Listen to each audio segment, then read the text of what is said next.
Hello everyone, welcome to my channel. मैं शगुफ्ता और आज हम पढ़ेंगे विद्यालय का वित्तीय प्रबंधन और विद्यालय अभिलेखों का प्रबंधन। आपको याद होगा पिछले शिक्षक भर्ती एग्ज़ाम्स में यहाँ से क्वेश्चन पूछा गया है।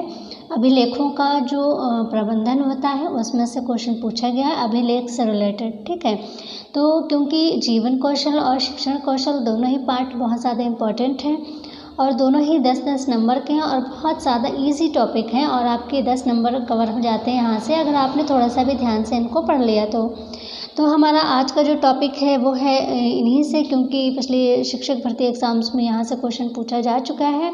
तो आज हमारा टॉपिक यही रहेगा।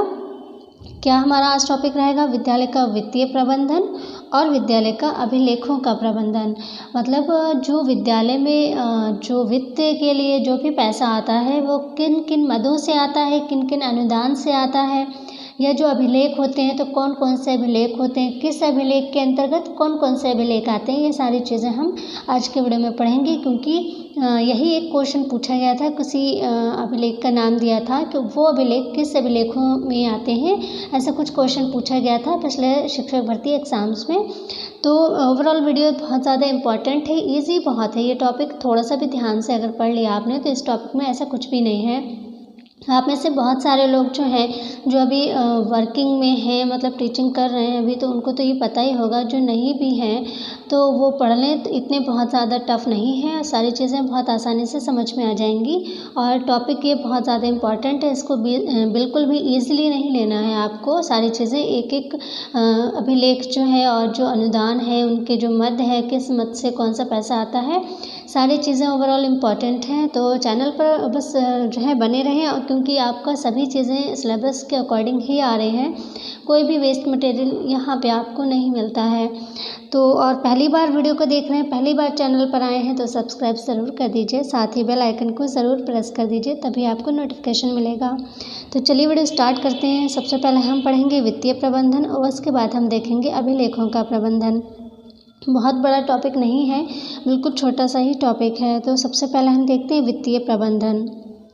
वित्त के बिना विद्यालय प्रबंधन कुछ भी नहीं कर सकता। कुछ वित्तीय अनुदान निम्नलिखित हैं, क्योंकि कोई भी विद्यालय हो या कुछ भी हो, वित्त के बगैर कुछ है क्या? कुछ भी नहीं है। चाहे वो घर हो, चाहे वो स्कूल हो, कुछ भी संस्था हो, कोई भी हो, कोई भी कंपनी हो, कोई भी फैक्ट्री हो, कुछ भी हो, बिना वित्त के कुछ भी नहीं है। ठीक है, तो वित्त के बिना विद्यालय प्रबंधन कुछ भी नहीं कर सकता। और जो वित्त अनुदान है निम्नलिखित हैं। कौन कौन से वित्त अनुदान होते हैं जो स्कूल के लिए होते हैं? तो सबसे पहला है हमारा विद्यालय अनुदान या विद्यालय विकास अनुदान। इसको विद्यालय अनुदान भी कह सकते हैं और विद्यालय विकास अनुदान भी कह सकते हैं। मोस्टली लोग इसको विद्यालय विकास अनुदान कहते हैं, लेकिन अगर कहीं पर विद्यालय अनुदान केवल लिखा है, विद्यालय अनुदान, तब भी आप इसको यही वाला समझेंगे जो अभी मैं बताने जा रही हूँ। तो विद्यालय अनुदान या विद्यालय विकास अनुदान दोनों एक ही चीज़ है। ठीक है, तो इस अनुदान में क्या होता है? इस अनुदान में प्राथमिक में और उच्च प्राथमिक विद्यालयों में सर्व शिक्षा अभियान के तहत, ये भी ध्यान रखना है आपको कि जो इस अनुदान के तहत जो भी पैसा आता है वो किसके तहत आता है? सर्व शिक्षा अभियान यानी SSA के तहत आता है। और क्रमशः कितना आता है? 5,000 और 7,000, यानी 5,000 जो आता है वो आता है प्राथमिक के लिए और 7,000 जो आता है वो उच्च प्राथमिक के लिए आता है। उच्च प्राथमिक मतलब 6 से 8 तक की जो क्लास होती है, 6 to 8, उनके लिए जो है वो 7,000 आता है और 1 to 5 के लिए जो है 5,000 का अनुदान आता है। ठीक है, किससे आता है? विद्यालय विकास अनुदान के ज़रिए आता है, SSA से आता है। ठीक है, तो ये इम्पॉर्टेंट चीज़ें हैं। SSA जो है इम्पॉर्टेंट है, यानी सर्व शिक्षा अभियान से आता है वो, और विद्यालय विकास अनुदान के तहत आता है। और कितना आता है? 5,000 प्राइमरी के लिए आता है, 7,000 जूनियर के लिए आता है, यानी उच्च प्राथमिक के लिए आता है। और इसका प्रयोग विद्यालय विकास समिति या विद्यालय प्रबंध समिति, विद्यालय प्रबंध समिति मतलब SMC। ठीक है, विद्यालय प्रबंध समिति का मतलब SMC। तो या तो इसका प्रयोग कौन? विद्यालय विकास समिति या विद्यालय प्रबंध समिति निम्नलिखित कार्यों में कर सकती है। यानी जो विद्यालय की एक समिति है जिसमें टीचर हैं, हेड टीचर है, ये सारे, और जो SMC के सदस्य होते हैं, अध्यक्ष होता है, वो सारे लोग उनकी सहमति से और सारी चीज़ें वो किन मदों में, मतलब किन चीज़ों में वो पैसा खर्च किया जाता है और किस के लिए आता है, मतलब जो 5,000 और 7,000 जो आता है विद्यालय विकास अनुदान में जो आता है वो पैसा किस लिए आता है, किस का मतलब कौन से कार्यों के लिए आता है। तो ये देखें आप, जो विद्यालय विकास अनुदान के तहत जो पैसा आता है वो किन कार्यों के लिए आता है। विद्यालयों में उपकरणों की मरम्मत हेतु, जो भी विद्यालय में उपकरण होंगे उनकी मरम्मत हेतु आता है। और फर्नीचर की मरम्मत हेतु, अगर किसी भी फर्नीचर, चाहे वो बच्चों के बैठने के लिए डेस्क वगैरह हो, बेंच हो या टेबल हो, स्कूल की स्टाफ के लिए या जो भी चीज़ें, जो भी फर्नीचर हैं स्कूल के, उनमें अगर कोई मरम्मत की ज़रूरत है तो उन्हीं पैसों से मरम्मत करवाई जाएगी। चटाई यानी कि मैट आदि खरीदने के लिए भी उसका यूज़ किया जा सकता है। किताबें, नक्शे, स्टेशनरी, ग्लोब, चॉक वगैरह जो होती है, डस्टर होता है, मतलब स्कूल के यूज़ की जो चीज़ें हैं, स्कूल के यूज़ की चीज़ें कौन सी, जो पढ़ाई लिखाई से रिलेटेड चीज़ें हैं, जैसे किताबें हैं, नक्शे, ग्लोब, स्टेशनरी, चॉक, डस्टर, ये सारी अन्य शैक्षिक उपकरण जो हैं उनको खरीदने के लिए भी इसका ही प्रयोग होता है, इस वाले पैसे का। यानी जो 5,000 प्राथमिक में आता है और उच्च प्राथमिक में कितना आता है, 7,000 आता है। तो ये आता है विद्यालय विकास अनुदान में, किसके तहत आता है, सर्व शिक्षा अभियान के तहत आता है। और किन कार्यों के लिए आता है, तो ये कार्य आप इसको अच्छे से याद कर लें। विद्यालय विकास अनुदान जो है वो इन्हीं कार्यों के लिए आता है। अन्य कार्य जो और होते हैं वो भी आप आगे पढ़ेंगे, उनके लिए नहीं है, ठीक है। तो मरम्मत के लिए आता है, ये ध्यान रखें। फर्नीचर का मरम्मत हो, चाहे उपकरणों का मरम्मत हो, चटाई वगैरह जो मैट वगैरह खरीदने के लिए इसका पैसा आता है। और जो शैक्षिक उपकरण हैं जैसे चॉक, डस्टर, किताबें, नक्शे, ग्लोब, ठीक है, इसको खरीदने के लिए भी इसी पैसे का यूज़ होता है। फिर देखें, और एक और है, विद्यालय के सौंदर्यीकरण हेतु भी इसका हम उपयोग कर सकते हैं। जैसे प्लांट वगैरह कुछ खरीद सकते हैं, गमले खरीद सकते हैं, सौंदर्यीकरण हेतु इसका जो है उपयोग कर सकते हैं। 5,000 आता है प्राथमिक में, और 5,000 में काम बहुत सारा होता है, तो आप समझ लें कि 5,000 में इतने बहुत सारा काम दिया हुआ, क्योंकि हर साल ऐसा कैसे हो सकता है कि किसी चीज़ में मरम्मत नहीं होगी, ठीक है। लगभग हर चीज़ मरम्मत वाली हो जाती है साल भर में। तो 5,000 रुपये आते हैं, तो आप खुद सोच सकते हैं क्या क्या होता होगा। तो ठीक है, नेक्स्ट है हमारा जो अनुदान है वो है TLM अनुदान। TLM मतलब जो भी सामग्री होती है, शिक्षक मतलब शिक्षा बच्चों को पढ़ाने के लिए जो सहायक सामग्री होती है उसको TLM बोलते हैं।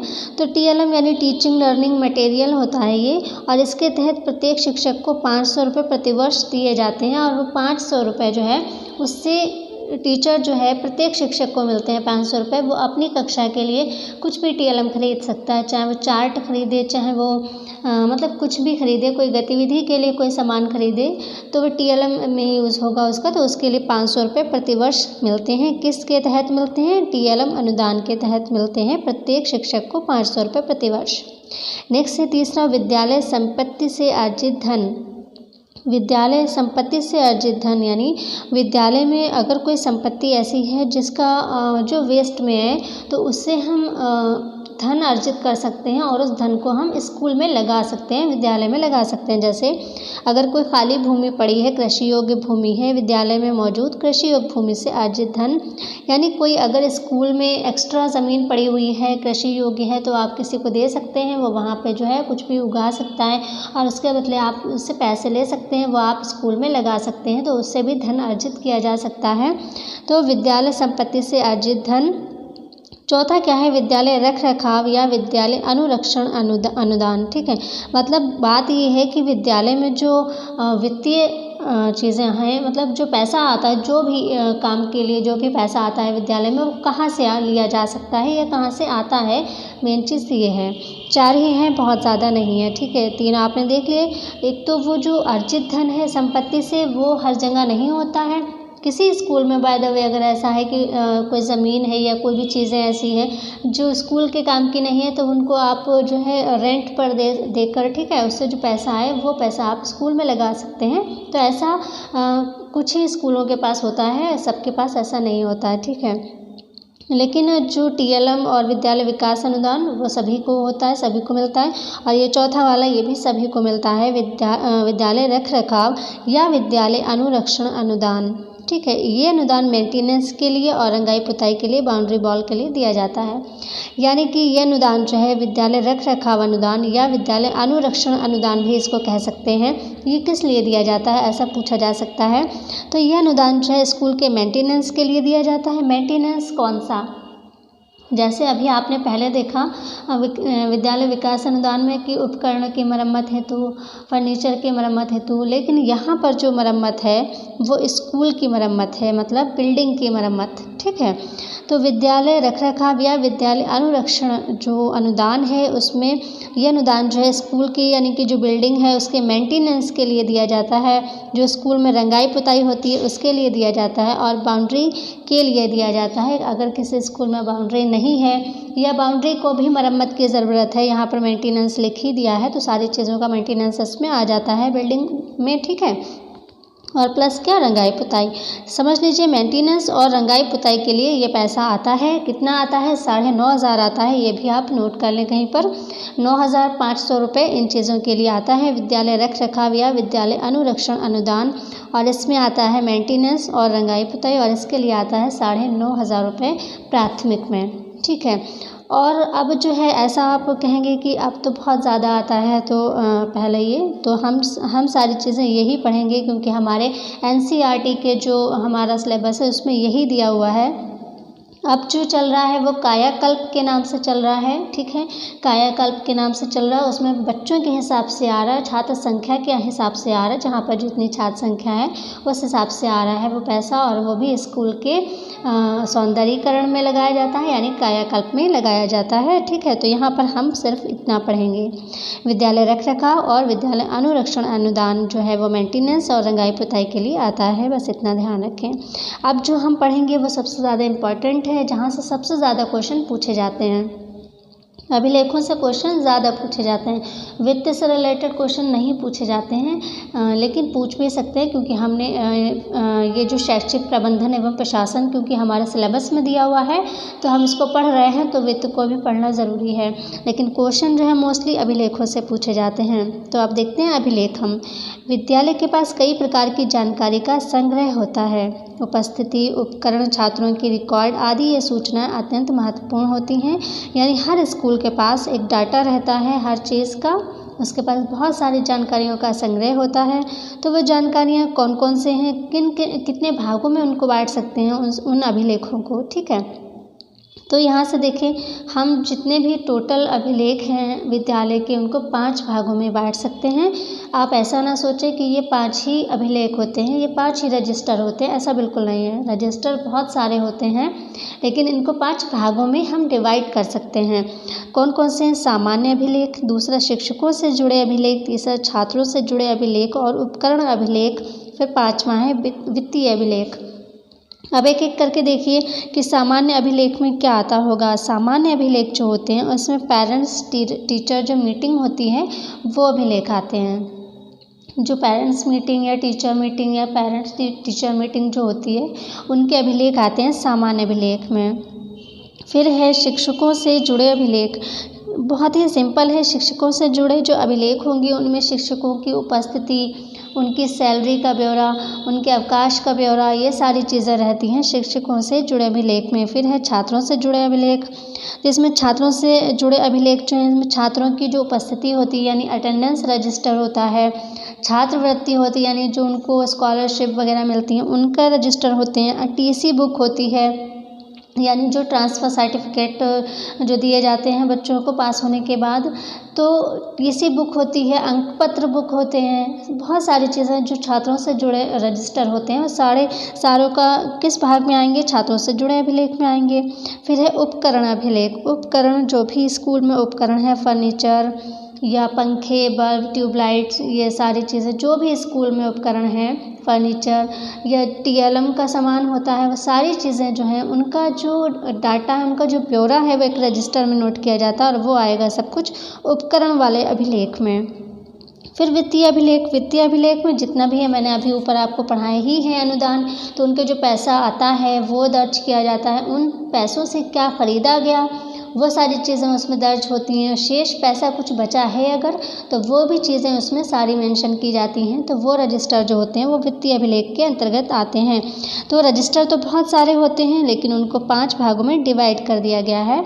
कितने भागों में? 5 भागों में। तो सामान्य अभिलेख, शिक्षकों से जुड़े अभिलेख, छात्रों से जुड़े अभिलेख, उपकरण अभिलेख और वित्तीय अभिलेख। आपको ध्यान होगा पिछले शिक्षक भर्ती एग्जाम्स में यहाँ से क्वेश्चन पूछा जा चुका है। ठीक है, अब देखते हैं हम जो अभिलेख हैं स्कूल में कौन कौन से अभिलेख होते हैं।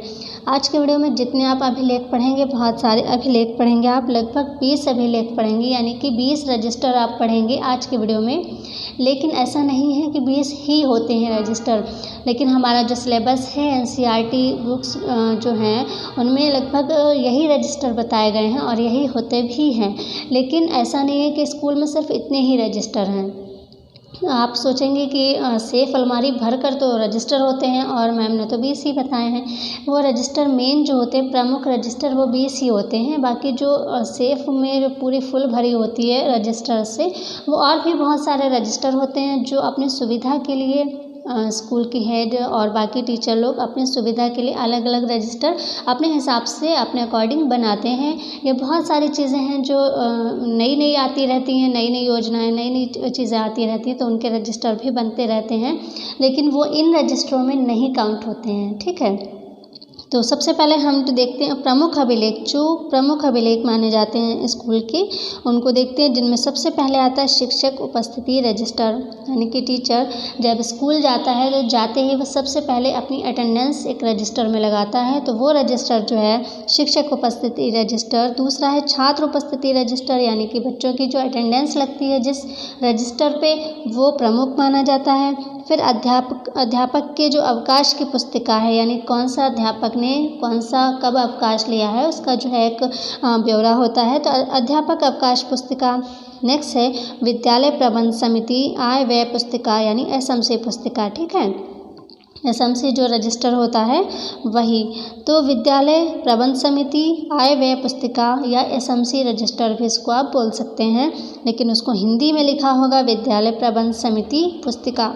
ठीक है, नेक्स्ट है ग्राम शिक्षा निधि आय पुस्तिका, यानी ग्राम शिक्षा निधि से जो पैसा आता था पहले, अभी तो नहीं आता है लेकिन पहले आया करता था, तो ग्राम शिक्षा निधि से जो पैसा आता था तो उसके लिए भी एक पुस्तिका होती थी कि जो है उसका जो पैसा आया है तो वो खर्च कहाँ हुआ है, उसका पूरा ब्यौरा उसमें रहता था। और अगर कुछ शेष है, निधि में शेष भी तो बचा रहता है, तो वो भी सब उसमें मेंशन रहता है।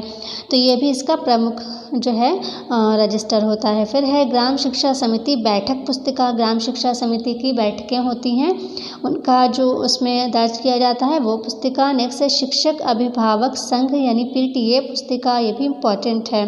नेक्स्ट है स्टॉक पंजिका। अब स्टॉक पंजिका में कुछ भी हो सकता है, ज़रूरी नहीं है स्टॉक में आपका सिर्फ उपकरण के स्टॉक की बात हो, उसमें वित्त के स्टॉक की बात भी होती है। तो स्टॉक पंजिका होती है, इसमें उपकरण और वित्त का स्टॉक लिखा रहता है, यानी आपके पास कितना मटेरियल उपलब्ध है और कितना आपके पास स्टॉक है उस चीज़ का, कितने आपके पास पैसे स्टॉक में है जो अनुदान आया हुआ है, तो सारी चीज़ें आपकी स्टॉक की उसमें रहती हैं। नेक्स्ट है टीएलएम पुस्तिका। जो टीएलएम का जो भी पैसा आता है 500 रुपये पर शिक्षक, तो वो सारा जो है उसमें जो टीएलएम का मटेरियल ख़रीदा गया है, क्या ख़रीदा गया, कौन सी चीज़ कितने रुपए में मिली है, सारी चीज़ें उसमें मेंशन रहती हैं। नेक्स्ट है यूनिफॉर्म वितरण पुस्तिका, यानी बच्चों को जो यूनिफॉर्म दी जाती है तो उसके लिए भी एक रजिस्टर होता है, ये प्रमुख रजिस्टर में गिना जाता है। फिर नेक्स्ट है बाल गणना या परिवार सर्वेक्षण पुस्तिका। तो जो बाल गणना होती है, हर साल होती है बाल गणना और परिवार सर्वेक्षण पुस्तिका। इस बार तो वो कोविड की वजह से नहीं हुआ है, बाकी हर साल होता है बाल गणना और परिवार सर्वेक्षण पुस्तिका, ये रहती है। तो ये प्रमुख जो रजिस्टर हैं उनमें 11 रजिस्टर आ गए हैं। अब अन्य अभिलेख जो हैं इनमें से भी क्वेश्चन पूछ लिया जाता है, तो अन्य अभिलेख भी देख लीजिए आप। तो अन्य अभिलेखों में जन्मदिन पुस्तिका, यानी एक पुस्तिका, एक रजिस्टर होता है जिसमें प्रत्येक बच्चे के डेट ऑफ बर्थ जो है अलग से एक रजिस्टर बना लिया जाता है, ताकि कोई ज़रूरत पड़ने पर वही रजिस्टर देखा जा सके। टेंडर पुस्तिका होती है, जो स्कूल में कुछ भी खरीदने के लिए, यूनिफॉर्म वगैरह खरीदने के लिए जो टेंडर डाले जाते हैं। तो टेंडर पुस्तिका होती है, एक कोटेशन पुस्तिका होती है जो अभी स्कूल में है उन सभी को पता होगा, टेंडर पुस्तिका, कोटेशन पुस्तिका। नेक्स्ट है स्वास्थ्य परीक्षण पुस्तिका, समय समय पर लगभग हर 6 मंथ में यानी हर 6 महीना में बच्चों के स्वास्थ्य का परीक्षण होता है। तो उस स्वास्थ्य परीक्षण के जो भी रिज़ल्ट है, उसका जो भी चीज़ें हैं उनका वो भी एक रजिस्टर में दर्ज किया जाता है। प्रिंटेड रजिस्टर ही होता है, इसका प्रिंटेड ही होता है, और जहाँ प्रिंटेड नहीं है वो तो खुद ही बना लेते हैं। तो वो स्वास्थ्य परीक्षण पुस्तिका होती है। फिर नेक्स्ट है छात्रवृत्ति विवरण पुस्तिका, यानी कि जो बच्चों को छात्रवृत्ति अब तो नहीं मिलती, लेकिन पहले जो छात्रवृत्ति मिलती थी बच्चों को और जो भी स्कॉलरशिप मिलती थी तो उसका जो है विवरण रहता था पुस्तिका में, तो वो भी अभी हटी नहीं है, मतलब अभिलेखों में वो मानी जाएगी। फिर नेक्स्ट है निरीक्षण पुस्तिका, यानी कि कोई भी अधिकारी जब विद्यालय को चेक करने आता है, निरीक्षण करने आता है, तो वो अपना जो है वो लिख कर जाता है उस डायरी में, उस रजिस्टर में।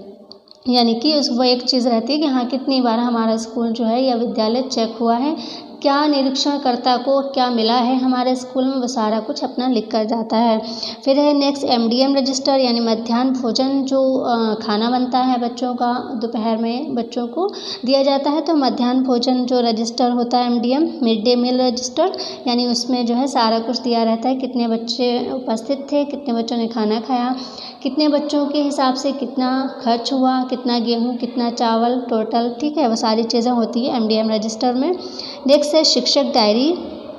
शिक्षक डायरी वो होती है जहाँ रोज़ टीचर सुबह में जाते ही अपने हस्ताक्षर यानी अपने साइन करने के बाद, यानी अपने अटेंडेंस लगाने के बाद वो शिक्षक डायरी भरता है, यानी कि उसको आज पूरे दिन में क्या क्या करना है, ठीक है, जो लेसन प्लान बनाते हैं वो कि हमको क्या पढ़ाना है, किस तरह से पढ़ाना है, कौन सी गतिविधि कराना है, तो क्या सारी चीज़ें हैं वो सब कुछ अपना दिन भर का जो है वो शिक्षक डायरी होती है उसमें भरा जाता है। नेक्स्ट है बुक बैंक पुस्तिका। बुक बैंक यानी उसके पास जो भी लाइब्रेरी में जितनी भी बुक्स हैं तो उनके बैंक जो होता है, यानी कि जो उसके पास जितनी भी पुस्तकें हैं लाइब्रेरी में या जो भी बुक का जो स्टॉक है तो उसकी जो है एक पुस्तिका होती है। तो ये 20 हो गए कुल अन्य वाले, 11 हो गए प्रमुख रजिस्टर, उसके बाद से 12 से हमने लिखा हुआ है 20 तक, यानी कि 1 से लेकर 20 तक के जितने भी हैं ये सभी प्रमुख ही माने जाते हैं, ठीक है, क्योंकि MDM रजिस्टर है और स्टॉक पंजिका, बैंक बुक पुस्तिका ये सारी इम्पॉर्टेंट ही हैं। और 1 से लेके 20 तक की सभी अभिलेख जो हैं इम्पॉर्टेंट हैं। और आप ध्यान करें कि पिछले एग्ज़ाम्स में यहाँ से क्वेश्चन पूछा जा चुका है, तो इसमें से एक भी अभिलेख आपको नहीं छोड़ना है। बहुत ईज़िली, बहुत छोटा सा मैंने बना दिया है, इसको बहुत लंबा चौड़ा नहीं खींचा है, सारा कुछ आपका एक ही वीडियो में कर दिया है और इसमें है भी नहीं इतना कुछ जिसके लिए बहुत बड़ा वीडियो को करा जाए, ठीक है।